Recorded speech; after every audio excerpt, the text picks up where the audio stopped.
Let me get to Streetwalker April. Sorry. Lady of the Night April, or Call Girl April, or or um welcome to Emily and Hector's Retro Reviews. This month at Daddy Daughter Retro Review, it's Turtles Month. Last Daddy Daughter Retro Review, we reviewed a 1990 Teenage Mutant Ninja Turtles Coming Out of the Shells tour. Please check it out and don't forget to subscribe to our YouTube channel. Now this week, we bring you 1992 April, the Ravishing Reporter. Just by looking at the figure and its packaging, it really is eye-popping. As you can see, the background of the figure, kind of just like the cardboard, is very comic-esque, I guess you could say. There's so many colors and just a lot of things happening in the background, so I really like that. I like how it just has their signature neon green turtles, kind of just makes you look at it and kind of just focus on it. And as you can see, it is the 5th anniversary for 1992 for the Teenage Mutant Ninja Turtles. And right next to April O'Neil, on the left side, you can see her accessories. So they're all purple, they don't really have any other color, but they do have a lot of detail. But I really wish they would have had painted the details on, just so it gives a little bit more contrast from all the purple color. All the accessories used to come in what is called a tree accessory, where you would have to yourself twist it until it popped off. So as a kid, I kind of like this one a little better, because sometimes, if you guys remember, you would get tired of twisting it, and if you did knock it off, it would have a little leftover, a little nub, and if you cut it, you left sharp ends. That's why you use a nail file. And right behind April O'Neil and her accessories, there is what looks like trading cards. So we'll get to that when we open the box. Right here, the figure is unpunched, which makes it more valuable. But we are still going to open this figure and lower its value. But we get to play with it. On the back, you got all the figures that you can collect. On the top, middle, the bad guys. And then what I really like is you have the names and the descriptions of the accessories on here. And they're all basically Makeup. at the bottom. Now we have the file card and tells us a bit about April O'Neil. And just by looking at the back of the figure, you can kind of tell that the packaging is kind of copying G.I. Joe, I guess you could say, with the file card and the pizza point instead of the flag point. Well, G.I. Joe did such a great job on their card backs that why wouldn't you wanna That's true. copy them? You see tons of weird characters. This is around the point where Playmates started pumping out figure after figure after figure, just flooding the market with all kinds of weird figures, including weird variations of the Ninja Turtles and of April O'Neil. You had Wacky Action Turtles, Star Trek Turtles, Sports Turtles, and as you also had April the Ninja Newscaster, Oh, yeah. you had Movie Star Turtles, you had this one, Streetwalker April O'Neil. Why don't you punch it? Yay! I'm gonna keep this. That's cute. Look at this. Alright, let's get to unboxing it. Go ahead, Bubby. Me? Yes. Cute. Okay. So I usually don't like ripping up the box. I kind of just gently, I guess, rip it open. There we go. Oh! It just came off like that. And here are, I guess, the trading cards. I don't think they're trading cards. It's a little catalog. Ah! Then here's the mutations. Alright, turn. Oh, I never seen these. Look at this. Rock and roll metal bus. Smash and bash 'em. Cowabunga kickboxing Leo. Power punching Rocksteady. Karate chopping Mike. Ninja knocking Bebop. This is awesome. This is a nice little piece to put right next to the rest of my Ninja Turtles collection. So I could just every once in a while just pop this out and get on eBay and try to win another one of these. And as you can see, the back is very nicely illustrated. You can see more of it without the figure in front of it. And it kind of just looks like she blew through a wall. Yeah, she blasted through. Well, let's get to the figure. I want to smell it. I'm excited to smell it. Oh, I don't like that. Oh. She smells moldy. Yeah.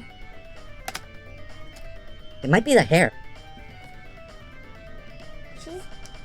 The hair smells like hair, I guess. It's just everywhere else smells, like my dad said, moldy. It smells gross. Yeah, this is the first time. That we didn't like the smell of a toy. Yeah. That's gross. That was a little disappointing. That's Well, let's get to our accessories. Okay. So there's a little bit of tape, I guess, over them just so that they won't fall off. And it's just like packaging tape. Since on the card she's pictured holding on to the katana blade curling iron, we'll have her posed holding on to it. What can you say about this figure, Bubby? Man, I don't want to start complaining about it. I do like that she came with a lot of accessories, but I kind of feel that they're kind of, I guess, stereotypical women things like lipstick, makeup, nail file, curling iron. I feel like it's like stereotypical women necessities, I guess. Her hair. They have so many accessories. Why didn't one of them be like a hairbrush? Her hair is so curly and very messy. Her skirt is removable. Oh, and she has a belt too, so it looks like she has green pants. I was looking at the packaging and just comparing the figure and the packaging, and some of the things are a little off. On her leather jacket, you can see they have little, I guess, like rings around her wrists are supposed to be bracelets, but they're just pure black. They aren't purple and gold like they were supposed to be. And on her ankle, she has a little skin-colored band around her, and it looks studded. It's supposed to be purple too. It's supposed to be part of her heels, making a little purple accent touch in her heels. So it's basically unpainted details. Yeah. That brings down the level on this figure. But overall, she's a pretty cute figure. She has a lot of neon, I guess you could say, with the purple top and the green leggings. She does look like she's ready to go out, I guess you could say, with all her purple accessories. I do see what they're trying to do. They're trying to make more versions of the figure so that they can sell more and get more profit. To me, she does not look like April O'Neil. She does not look like a toy that should have been sold to children.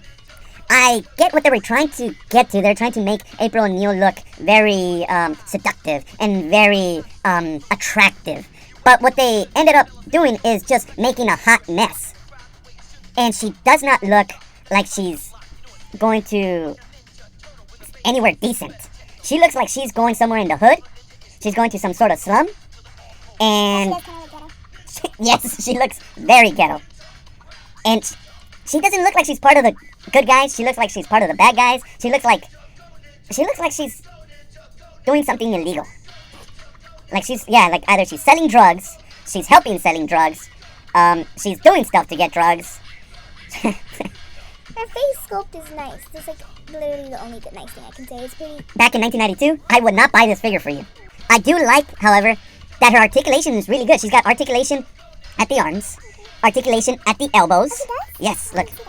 It's a little black, so I couldn't hear it. She's got some articulation at the legs. I bet you more if you take out the skirt. If you take off the skirt, you can raise her legs a lot higher. Of course, she's got articulation at the head, but only moves side to side.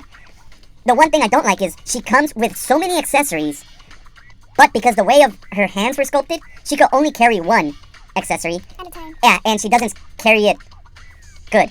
Can carry. Oh, you can probably carry on this hand. Nah. Nope. See, it's only one.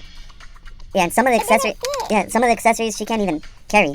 I guess she could carry the stick. Look at this. It looks This looks good. like they should have given somebody else this stick right here. Like this is not for her. This is like for her contact. Contact? Yeah. No, for her guy, her business partner. Even though she's got high heels, she actually stands pretty good. I don't like how she's dressed. It bothers me. I don't like the colors. The color combination. You don't like that's what bothers you, the color combination. And I don't like how she's dressed. It's weird. I would never wear this. No, you will never I would wear never that. No, but like in just what she's wearing and it's Yes, weird. with what she's wearing, you will never wear I'm that. not saying I would. It's weird. You know, I shouldn't have said nothing. And it's not. The skirt is all loose. And just. That's not the only thing But that's I loose. know, Daddy. I shouldn't have said anything. Why are we even reviewing this? So here we got the 1992 April and the 1988, the original April O'Neil. So 4-year difference. Yes, and in 4 years, she seems to have grown up a lot. But I like the original better because she is wearing her typical or kind of just like trademark yellow jumpsuit, which I like, and she is more covered up, which is good. Which one do you prefer? Original? I guess I could say in the middle. I know that's like not really a choice, but I guess if you combine both, I think that would be better. I like what she's wearing, but I kind of wish that she had the articulation of the newer one, and she would make, and the original might have rooted hair. I think that would be cool. What are your final thoughts on this figure? I don't really like her a lot. I guess there's so many things to complain about, but the things that I do like, I really like. I do like her rooted hair, I think that was a nice touch to it, so that because they are trying to shoot for the little girls, so I guess it's cool to have rooted hair. It isn't long enough to, I guess, put in a ponytail or kind of just braid it, but I do like that it does have rooted hair. You can brush it out. And I also like her face sculpt. Her face sculpt is very, I guess, very sweet looking and very subtle and calm, and it does look like what you would sculpt a Barbie face with. I do like, it's very calm, and it is cute. It's cute, I guess, and it's very pure looking. As a kid, I would have liked to have bought this. My mind would have been a lot more innocent. I would not have seen to me what it looks like now. If I was missing in April, maybe I would have bought her. If you're a collector, I would see somebody, like a collector, buying this to just get the whole collection. But I feel just like to play with it and kind of just have it as a figure, not as a collectible. I wouldn't buy it. Yeah. And I wouldn't have bought it for you. Yeah. Thank you for joining us on another Daddy-Daughter Retro Review from Emily! and Hector. Bye! Bye! You can fix it by putting up. Nah, you know what? No, you can fix it by covering her up. Like her head is the only thing that's kind of nice. Now she's okay.